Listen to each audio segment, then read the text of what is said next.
Wakil Gubernur Sumsel, Ci Ujang, secara resmi membuka dan menyempatkan diri berkeliling ke setiap stan, membeli takjil untuk dibawa pulang. Ia mengungkapkan kebahagiaannya atas hadirnya jajanan bukuan di Palembang yang merupakan tradisi penting saat bulan Ramadan.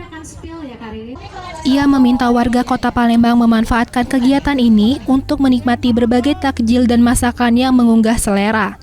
Ci Ujang juga sempat mencoba membuat kopi ala barista, mengingat Sumatera Selatan termasuk penghasil kopi andalan Nusantara. Sementara itu, Sekretaris Umum ICSB Wilayah Sumsel, Mega Nugraha menyampaikan ada 32 stan UMKM menawarkan harga takjil yang sangat terjangkau, mulai dari Rp10.000 hingga Rp40.000. Monpera dipilih sebagai lokasi karena merupakan destinasi populer di Palembang dan dikelilingi oleh banyak kantor yang membutuhkan takjil dan makanan berbuka puasa. Ini adalah memudayakan kebiasaan kita memang di desa-desa di mana-mana kan sering di warung-warung itu udah ada bukuan, sudah walaupun di kota juga di desa ini budaya gitu. Nah budaya gitu ini kita lestarikan, gitu itu ada makanan khas memang Sumatera Selatan ini dijual di sini.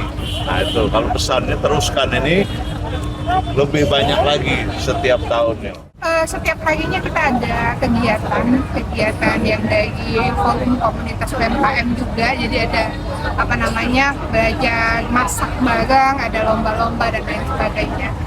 Yang pasti mengamaikan acara jajan bukuan yang kelima ini dari BSD Provinsi Sumatera Selatan.